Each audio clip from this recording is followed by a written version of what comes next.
Hey guys, welcome back to Fleetyards Mission Briefing. I'm Captain Foley. And I'm Connor Cookins. Welcome back, guys. Yeah. And here at Fleetyard Mission Briefings, we take ships from the wide multiverse of sci-fi and take a look at them. We examine them. We, see if we can pick apart the little pieces of the ship and learn more about it. If there's not a lot of information online, we usually surprise ourselves and come up with some interesting theories and stuff on this show. So today we're going to be looking at a ship that's actually been requested quite a bit, and I'm excited to cover it because this is an interesting ship and an interesting movie. And so what are we looking at today, Samuel? Well, according to this folder, because we're doing one of your ones this week, we're doing the Event Horizon from, I believe, a film called Event Horizon. Is that correct? That is indeed correct. It's a horror film. Yeah. Science fiction horror space thing. Isn't his name Samuel Colwell or something from Jurassic Park? With Sam Neill, yeah. Yeah, Sam Neill. I knew it was a Sam. Yeah, I do. Yeah. I have seen this film. I haven't seen it in years, but I saw it not long enough ago that I knew what filmmaking was, so I was able to appreciate it, but not so long ago that I was like, wow, the special effects, but still, pretty damn good special effects.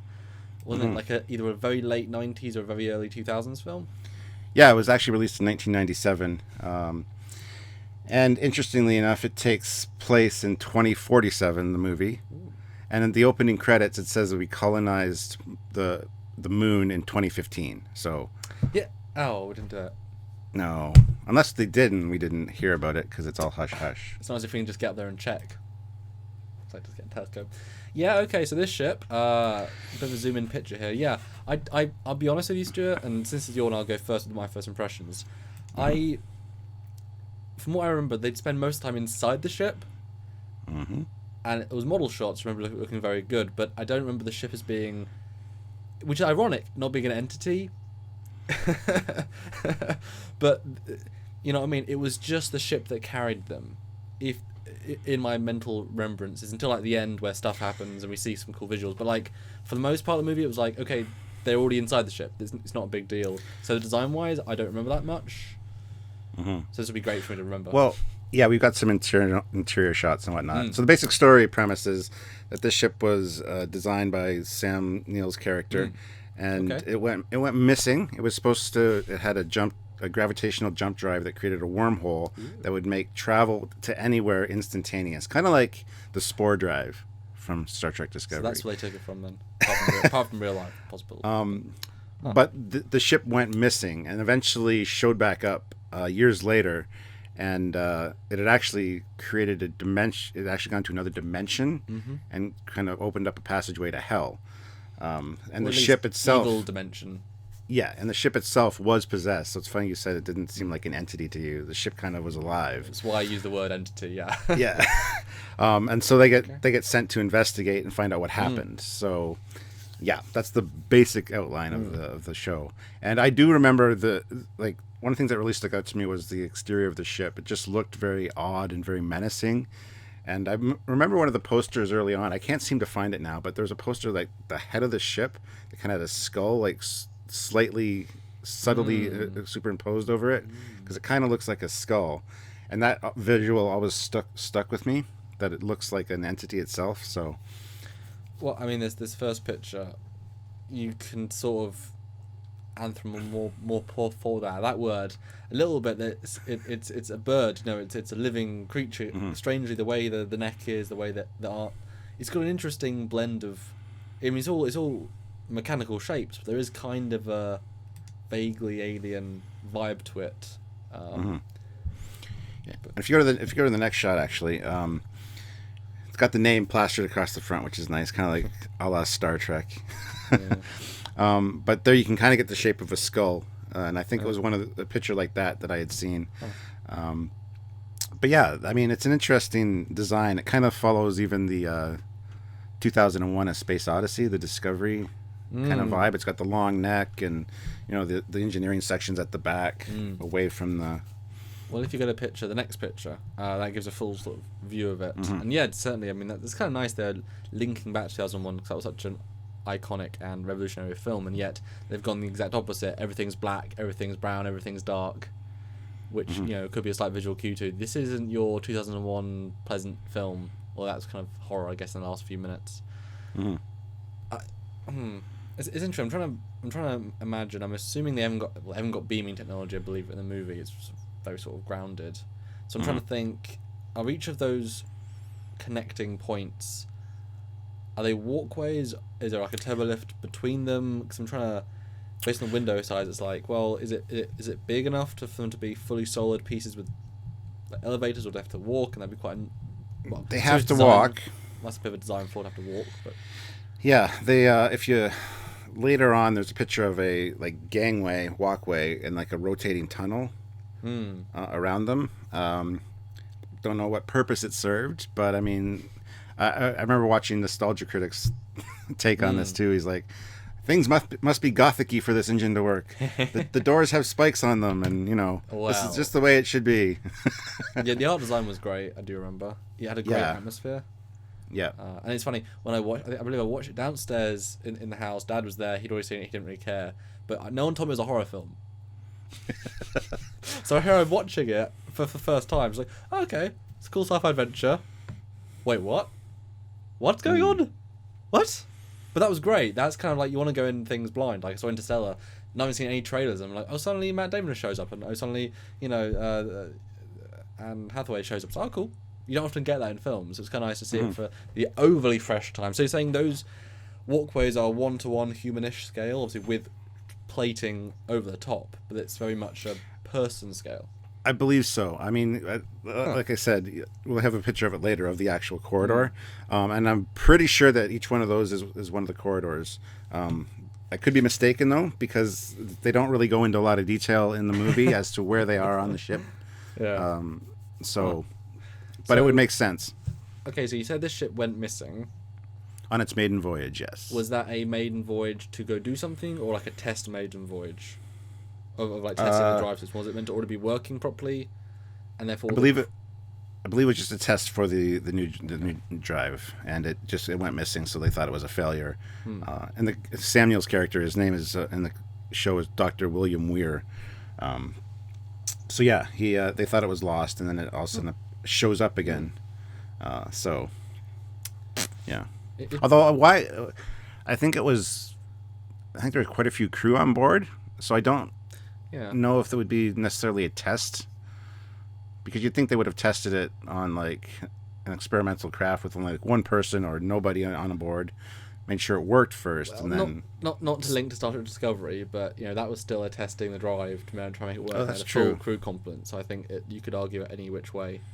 That is true. It's an interesting design, because obviously we take inspiration, and although it can't have, because it wasn't existing at the time, but the back end is very much the Andorian cruiser, just slightly different proportioned. And if you took out the neck and slide it together, it'd become like a Star Wars front, the Hammerhead craft from Old Republic and then from Rogue One. It's kind of like stick them together. Or even one of the medical frigates. Yeah, kind of has Nebula and B. Yeah. But it works together. It's kind of rustic, but yeah. Well, if you go to the next picture, it shows a size comparison with some stuff we know. There's the Titanic there. It's Titanic. The Concorde, jet, the Eiffel Tower. Pretty big ship.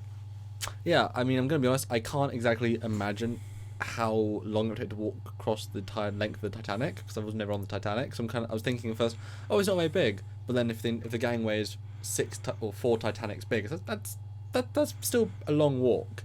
Yeah, it's not too bad though. I mean, it only be a few minutes. 30, well, we say it took less than 5 minutes to walk the Titanic. So I'm trying to say, like, how long would that really take? And I guess a brisk run, but it could still take 15. That's what I'm trying to say. I don't know. Well, see, because when I go for my evening walks, I sometimes use a tracker, and I can usually do a kilometer in like 9 minutes, maybe a little bit less, sometimes more, depending. So 9 minutes to do a kilometer. I'm not sure exactly the exact size of this. I mean, they got a scale thing there at the bottom, and I can't find any numbers. No, it's a good point. Titanic wasn't a mile long, so obviously, that's a really good point. Okay. I'm guessing the reason it was... there was a bit of the film where they had to separate. They didn't the front bit of the ship escape the whole a lifeboat escaped with 3 of them alive, and the rear section, the engineering section, got sucked back into hell. So yeah. Yeah, because I'm imagining it's a plot device as this thing can, separate. Yeah. Because it's kind of although functionally speaking, you could argue that it needs that much room between the drive and the human section because otherwise it will kill them with radiation. As I guess would be why else would you build such a long, weak spot? Am I making sense there? Yeah. I think that was for safety reasons as well, because it was it created the artificial wormhole, this drive. So to have it separated from the front part by such a long gangway, I think was important. But let's go to the next picture. Ooh. And this is a 3D model. Shows a lot of the detail. Pretty. Involved there, yeah. Lots of antennas, and even it's got like a Star Trek vibe with the little dish on the bottom. And these big vents, which look as if they go into they sort of feed into the tunnels. Like there's some sort of gas that goes back. Bassard collectors in a sense, it's pulling stellar matter to help power the drive. Mm-hmm. It's cool. Well, it doesn't go all the way back to the engineering section though. No, but it could feed into like just tubes, and tubes go down. Oh yeah. Small tubes. The next picture, just you got a wider shot of it. You can see more detail there. Okay. Oh, there are actually points at the middle. I thought that was a artistic rendering of the other one. Huh. Yeah. That's weird. That front bit kind of looks like a cathedral. Yes, it does. Well, see, they were going for the horror movie vibe. It's kind of gothic, and they kind of went with an alien vibe almost. A lot of the interiors are very similar to the Alien movie. They took a lot of cues from that. So next picture, you got a shot of it from the side, more close up, the front section. And I love the little deflector thing on the bottom. I think that's kind of cool. But again, yeah, lots of antenna and a very cathedral-like, old church style at the front there. It's wonderful. You can tell the guy had a lot of fun designing this. Because a lot of the time, greeblies and details just feel either added on or very functional. This is an in-between. It's like, it's not too many. He's showing a little bit of restraint. Obviously, this is a model within a model. Obviously, it's the 3D model representation. But the detail isn't too much. And you can kind of picture, okay, well, each antenna does this. And this piece that sticks out does this. You know what I mean? It has that sort of feel. Yeah, and the next picture is a shot of the rear part, the engineering section, and it almost feels like a different architectural style. Yeah. The front seems very much more gothic and cathedral. This seems more like space age modern tech kind of thing. Well, you could have said that maybe the front bit was designed by a normal designer, one that designs the living space, and this back bit is designed by the scientist for the functional drive area. I mean, you could have two different designs. I mean, why meld the two? In a sense, but I'm wondering, what are these side units? They resonate to me like the deadless, pods. But I think they're just the sublight propulsion, just a regular propulsion drive. I know that circle part on the back is where the actual the rotating thing that creates the wormhole is located. So I think those are just the standard regular drive units. It's cool though. Again, look like a wings or like a bird of prey. The way it's. Yeah, that's cool. Yeah, and the next shot is just a close up of the rear section where the actual gravitational drive is. Gravitational, I forget what they call it. Gravitational jump drive or something. But it's got rotating discs. We're going to see the interior in a second. And here's this gangway with the rotating corridor around it, maybe to diffuse particles or something. I don't know. But I think that this, visually for me, is each one of those 3 tubes that go to the back. I think there's different gangways. Or at least like one is the gangway, the other two are the fuel, is the powered transport conduits and stuff. Yeah. It kind of looks like, we don't have them in the UK, but those in the kitchen, the grinders, the food grinder in the kitchen sink, little. It's like, it doesn't look very pleasant. Welcoming. Yeah. I mean, if imagine if you lost gravity and you had to go, that was spinning, you would be slightly eviscerated. Unless they're dull and made out of rubber. And they don't spin fast. It's a slow rotational thing. Oh, maybe it's just the gravity then. Maybe they create the gravity. Could be. I mean, okay. Maybe.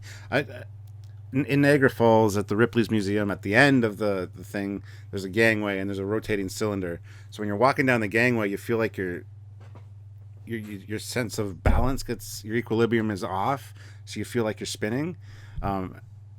That's what I would think would happen here. I mean, it's not a great idea. It's not a great design for a spaceship. But it's cool, I guess. Yeah. The next shot is that rear section, and there you see the huge. And if you go to the next two pictures, I mean, you can see the rings all move independently, and then I think they line up. And I know this again is very gothic and scary looking on the interior. It's got some very interesting details, and just it doesn't look technologically advanced. It looks like, I don't know, it looks like something you'd see from an alien culture that we'd find. It doesn't seem like something we would produce. And if you go to 14, I think it's like a behind-the-scenes picture of the set or a really good CG rendering. You get a greater scale of it. I remember there's it becomes an oil pit at the bottom, and yeah, it's like a tar pit. Yeah, stellar goo. It again makes you wonder, why the hell did it have to be like this to create a wormhole? It's such a specific something, you know. You know, a lot of times in sci-fi, and you complain about this in the early Fleetyards days. You know, ships are big bricks in space. Well, that's because they're easy shapes to construct. You know, organic curves are not easy to construct. So, and I can imagine, you know, these different materials. It's a dense material. It's black because they're not painting it. Why would they? Helps keep the radiation in. Helps to bounce it back. I mean, there's things for it. But then you've got the pointy bits on the internal drive. Got the actual spikes. I mean, it's like yeah. See, and that middle part I could see being something really dense, like some kind of dark matter or something that's very high gravitational properties. And I feel like they did explain it a little bit in the show, in the movie. A little bit, like with dialogue, not technobabble dialogue, but I believe they did go into, because I mean, obviously they also walk into this room and they're gonna have a similar reaction, bar obviously the scientist, as to okay. You know, so they did try and fix it. I remember this film being odd in a good way, and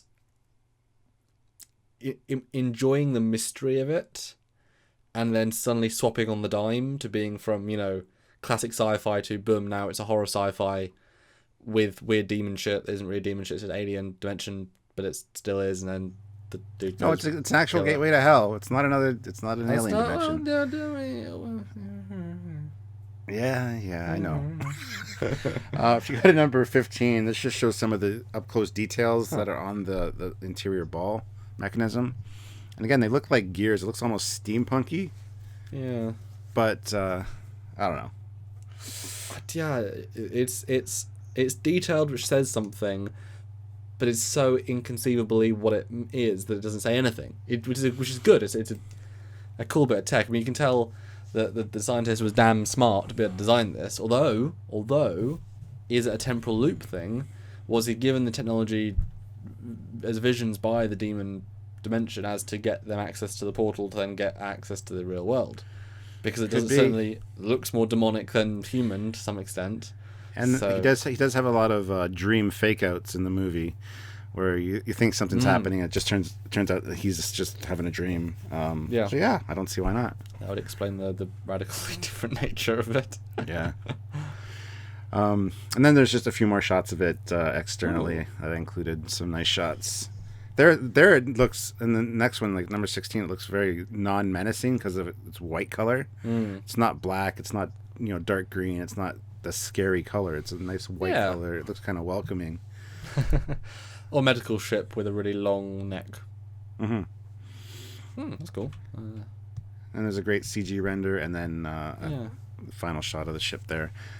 Looks almost Romulan in the last picture. Yeah, it's a weird one with the. I mean, I like depth in ships. I like it when it's not necessarily consistent, and you've got this front bit which is nice and deep, then it's very ultra thin, but then goes up. It's a ship that defies the conventions of one distinct pattern of design, if that makes sense. Yeah, I mean, it does it speak test ship? What does a test ship look like? I don't know. It kind of says to me that you're right. You know, it's a test ship, and they plugged and played those two impulse drives. They plugged and played, you know, a separately built command module and then there's the dude's thing at the back, and they just put it all together as like a higgledy-piggledy, like, now the ship works. Let's test it. You know. Yeah. No, it's a interesting movie. I wouldn't say it's a great movie. I mean, it's got some problems as far as storytelling goes, especially at the end. It just kind of was like, what? But I mean, the build up to it, the beginning was very interesting. You got Lawrence Fishburne and Sam Neill and a great cast, and it's definitely worth a watch. Yeah, it's definitely worth a watch if you haven't seen it. I mean, if you're into horror or just sci-fi or the combination, it's great. And it's something you should at least check out. I do have the collector's edition upstairs. I was going to throw it in last night. Didn't have time because I wanted to kind of talk about it a little more detail, but it is the one that I own. It's not the best movie in the world, but it is entertaining at the very least. Well, so. By definition, almost no movies can be the best movies in the world, so just one of those not best movies in the world movies. Right. And your closing thoughts on the design itself? Any final sort of musings?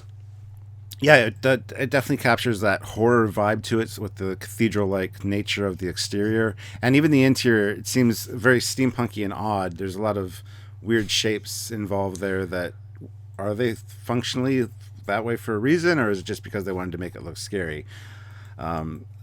I think it's a fantastic ship. I wish we could learn a little bit more about it, technically, and see if there's more ships in the fleet, what they look like. Well, yeah, is this representative of the actual fleet of ships, of the style? I mean, I can't imagine it is exactly. Yeah. You know. So overall, a great ship, an interesting movie, and definitely worth checking it out. And it's been much requested on here, so I thought I'd at least cover it. I do like the fact that the front looks very much like a skull, and that's the image that stuck with me from when I was young. I can't seem to find the picture though, but you can superimpose a skull over that very easily and have post kind in of the comments below. Menacing look. Exactly. Yes, please do. So that's my final thought there. So I feel like I should go watch the movie again. This is what this gives me the impression of. Yeah.